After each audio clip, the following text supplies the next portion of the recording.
जो अल्टरनेटर है घूमने वाला आर्मेचर, घूमने वाला फील्ड, तो भी बारे में आपको बात करना। सबू पहले प्रत्यावर्तक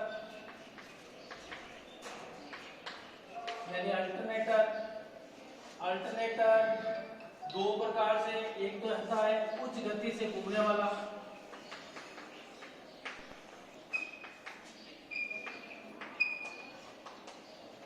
और दूसरा होता है निम्न गति से घूमने वाला।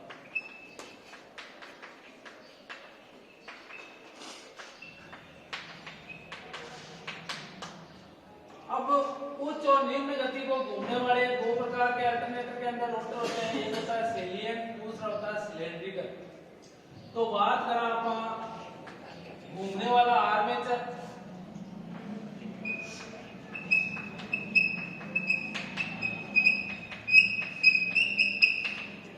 और दूसरा आता है घूमने वाला फील्ड।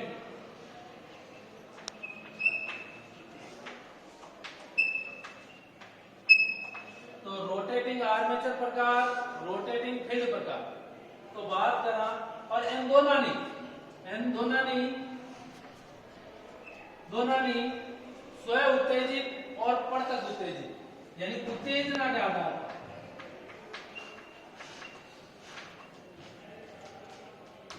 पर दो प्रकार में, एक है पृथक उत्तेजित, दूसरा होता है स्व उत्तेजित।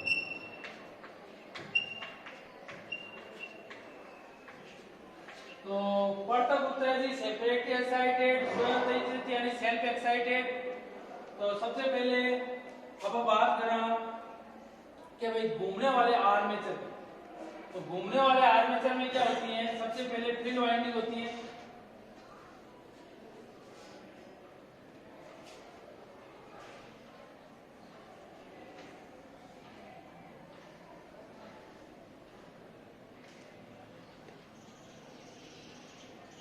ये हो गई फील्ड। अब फील्ड क्या होती है कि भाई फील्ड का दो भाग हुए, स्टार्ट और एंड, स्टार्ट और एंड, स्टार्ट और एंड, स्टार्ट और एंड। अब इधर जगह कनेक्शन आपका करना फील्ड का बेई प्रकार करूं, end to end, start to start, end से एंड, स्टार्ट, ये बात, ये हो गई फील्ड। अब और मैं एक आर्मेचर है जो रोटेटिंग करेगा, घूमेगा, तो आर्मेचर स्टार संयोजन कर, तो फिर मैं यहां पर देखिए वाइंडिंग कर रहा हूं।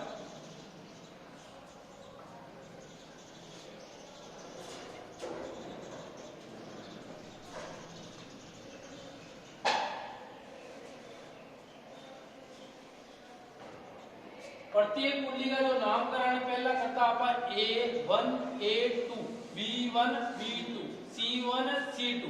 वर्तमान में इनको जो नामकरण आपका कर रही है वो क्यों कर रही है, U1 U2 V1 V2 W1 W2। तो स्टार संयोजन आप पहले पढ़ चुके हैं। स्टार संयोजन के में सब समान सीधा बीच में नहीं हुआ, कॉमन हो, और भी जगह आप कहीं ले सकें, न्यूट्रल ले सकें। अब इधर जगह कनेक्शन आपने बारे लेना है, जैसे इस जगह आप वो पॉइंट लियो, ये हो गया आपका आर पेज, ये हो गया आपका वाई पेज आर वाई, और ये हो गया आपका बी पेज। तीन फेज है वो है सा आपको न्यूट्रल।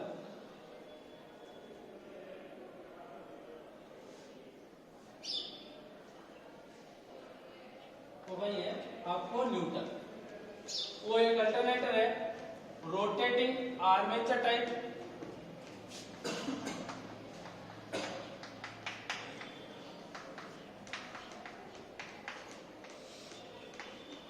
टाइप या प्रकार अब ये जो फील्ड है,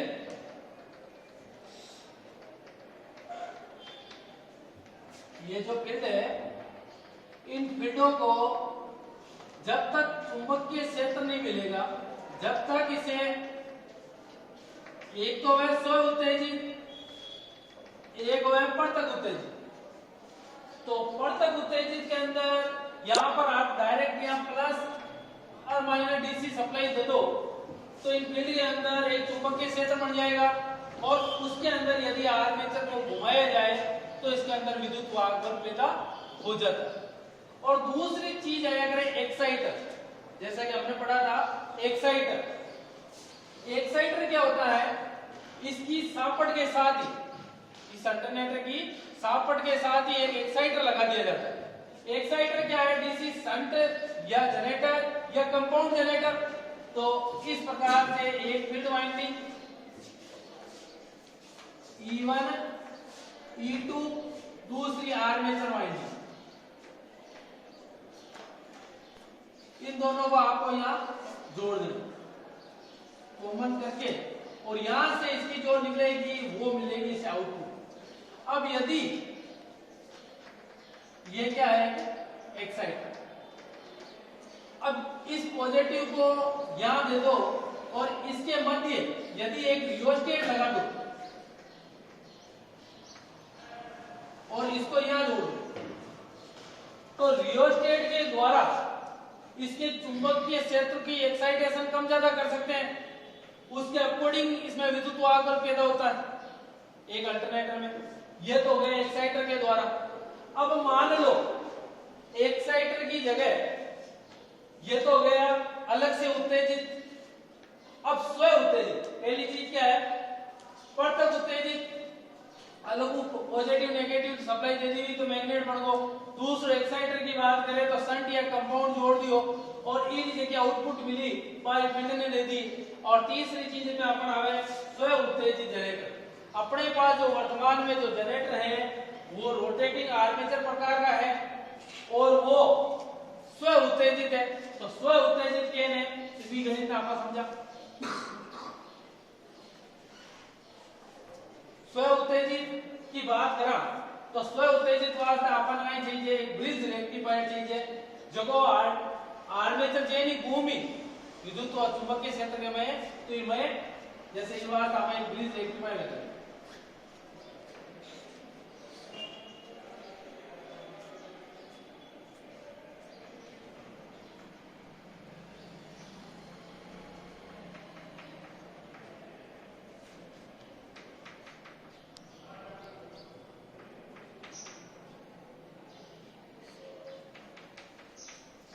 इस प्रकार के ब्रिज रेक्टिफायर है करें जो एसी ने डीसी में बदल जाए।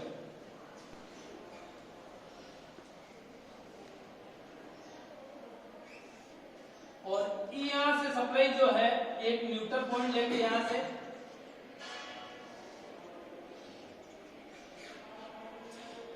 और एक यहां से, कोई भी एक केस दे देना है। इस प्रकार का जो अल्टरनेटर होगा वो होगा आपके स्व उत्तेजित। स्व उत्तेजित के अंदर इसके अंदर ही लगा देंगे हम ब्रिज रेक्टिफायर या डायोड। जैसे ही ये अल्टरनेटर विद्युत वाहक बल पैदा करेगा इसकी आउटपुट ब्रिज रेक्टिफायर के द्वारा इसके चुंबकीय क्षेत्र को दे दी जाएगी। दूसरा जो अल्टरनेटर होता है आपका वो होता है घूमने वाला फील्ड यानी रोटेटिंग फील्ड प्रकार। ये तो हो गया आपके सबके समझ में आ गई, इसका प्रैक्टिकल भी अभी आप कर लेना। दूसरा है रोटेटिंग फील्ड प्रकार। तो रोटेटिंग फील्ड प्रकार का क्या होता है,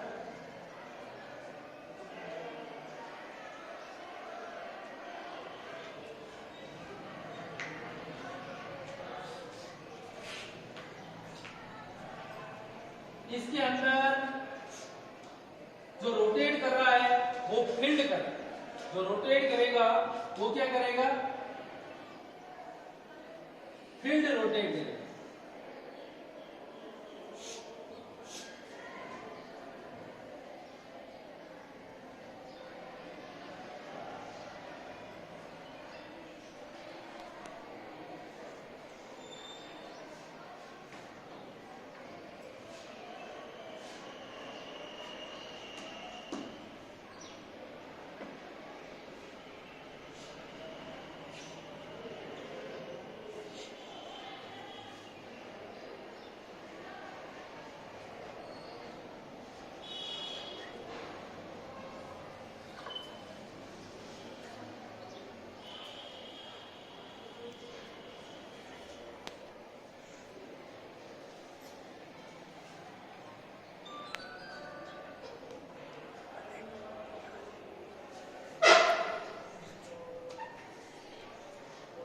ये हो गया।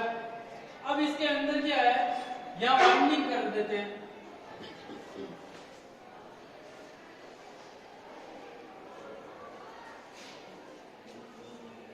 ये स्टेटर पर 3 पेज की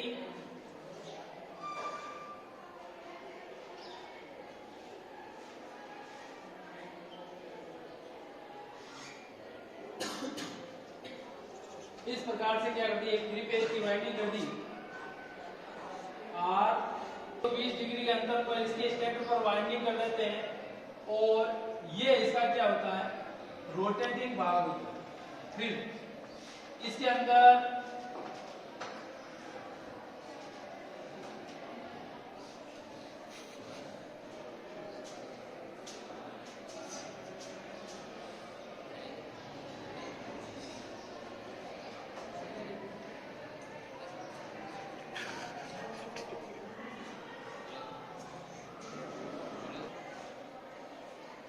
पॉजिटिव और नेगेटिव, इसके अंदर इस चुंबकीय क्षेत्र को घुमाकर 3 पेज की अधिकतम गति हम प्राप्त कर सकते हैं। तो जो रोटर होते हैं वो 2 प्रकार के,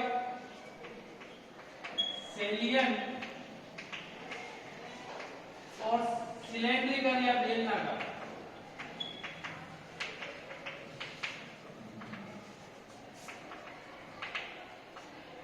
सैलिएंट जो रोटर होता है वो स्टेनलेस स्टील से बना होता है, निम्न गति के लिए बना होता है। इसमें पोलों की संख्या अधिक होती है और वजन में भारी ज्यादा होता है, इसलिए ज्यादा स्पीड वाली जगह इसे काम में नहीं लिया जाता है। और इसमें पोल की संख्या ज्यादा होती है। दूसरी चीज, इसकी मोस्ट इंपोर्टेंट बात क्या है, इसकी लंबाई क्या होती है, कम होती है। लंबाई, सैलिएंट पोल की लंबाई कम होती है और व्यास क्या होता है, अधिक होता है। उसके बाद आता है बेलनाकार रोटर। तो बेलनाकार रोटर, इसकी लंबाई अधिक होती है और व्यास क्या होता है, कम होता है। ये 2 प्रकार के आपके होते हैं। और जो उच्च गति के लिए काम में लिए जाते हैं वह रोटेटिंग फील्ड प्रकार के होते हैं। जो निम्न गति के लिए काम में लिए जाते हैं वो ज्यादातर आपके रोटेटिंग आर्मेचर प्रकार के होते हैं। अब स्वयं उत्तेजित, पृथक उत्तेजित, इनके ऊपर निर्भर कर रहा है। यदि इसी से आउटपुट लेके वापस इसे दे दी जाए तो स्वयं उत्तेजित, अलग से कोई चीज से जोड़ के इसे अलग से उत्तेजित किया जाए फील्ड को, वो पृथक उत्तेजित। और एक साइड का रोल होता है, जैसे एक शंट जनरेटर इसके सापट के साथ जोड़ दिया जाए तो शंट जनरेटर जो आउटपुट निकले और वो जोड़ दी जाए तो उसके द्वारा भी। अब जिस इन सब में क्या है, एक रियोस्टेट लगा सकते हैं, यहाँ एक रियोस्टेट, इसके द्वारा भी आप इसकी उत्तेजना को कम ज्यादा कर सकते हैं।